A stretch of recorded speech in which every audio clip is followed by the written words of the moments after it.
So far po, ang sitwasyon dito ay medyo normalize dahil according to the other news outlet at ganun din sa mga ibang nakakausap, ay yung mga launcher ng Iran regime ay medyo nabawasan na ng almost 3/4. So wala, since last 2 days until now, ay paunti-unti lang yung mga pinagpadala rito.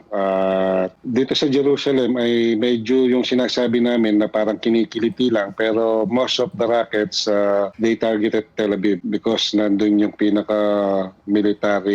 main military na office. As of the first day and second day ay talagang medyo grabe yun dahil nga kumpleto pa ng facility ang Iran. They have a complete launcher with the rockets, with the missile.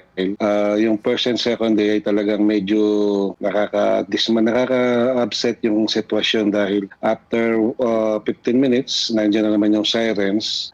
Middle of the night, morning, madaling araw, walang pinipiling oras. Ika nga. Sa Tel Aviv, yung first and second day ay talagang almost whole day and whole night hindi sila naka-rest ng maayos dahil dun lahat ang focus ng mga rocket. So after ng first and second, third day ay na-execute yung ibang launcher. Yun nga, nagkaroon na ng counting missile na padala rito. So nakakapag-relax na yung mga tao rito. Actually, yung Friday ay mostly day off yun ng mga Pilipino around Israel.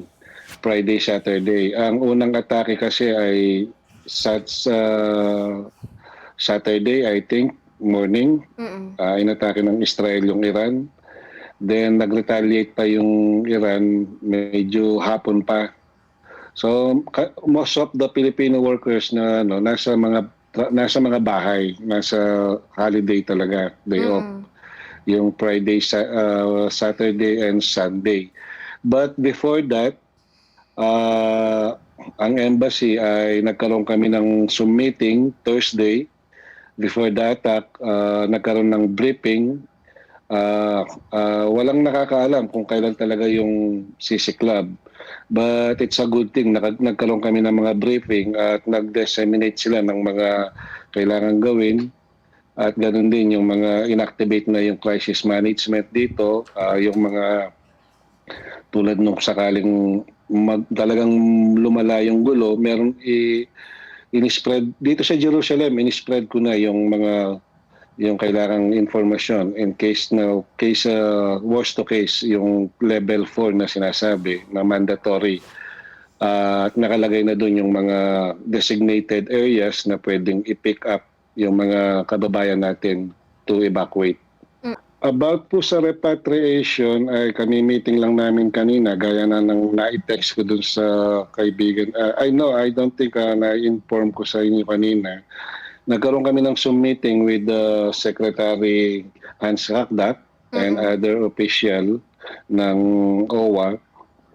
Sabi ko nga po sa inyo ay may nakalatag na kaming mga protocol dito at may nakalatag ng plan.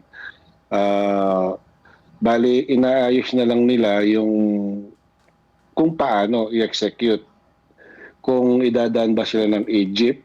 Kasi kung idadaan sila ng Egypt from Jerusalem, from Tel Aviv, at itatravel sila by bus to Eilat. Eilat, it's a border from Israel and Egypt.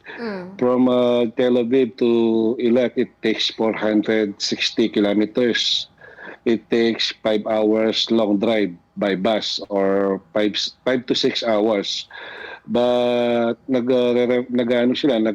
nag-iisip din sila kung yung safe ba yung time na duration sa paglalakbay dahil nga sabi nga walang nakakaalam kung kailan magpapadala yung Iran, Hezbollah or yung Yemen. So tinitingnan nila yung possibility. Kung sa repatriation, may mga na po tayo, may nakalista na. Then, ang problema yung pag-execute dahil nga sarado yung airport dito. Dalawa lang yung airport dito yung sa Tel Aviv at yung sa May Eilat.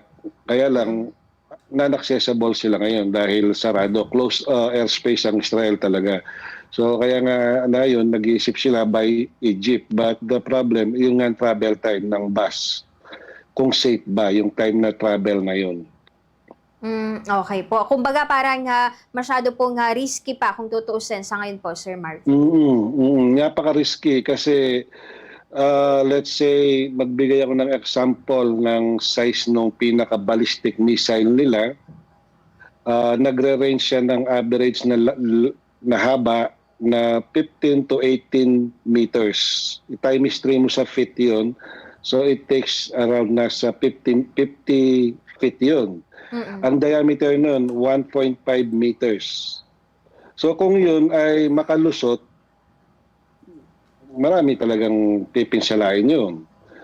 So yun ang kinatatakutan ng embahada natin na risk yung iland border sila dahil nga yung travel time at walang nakakalam dun sa kailan magpapadala at ilan ang pinadala at kung saan nakaharap yung missile ng Iran.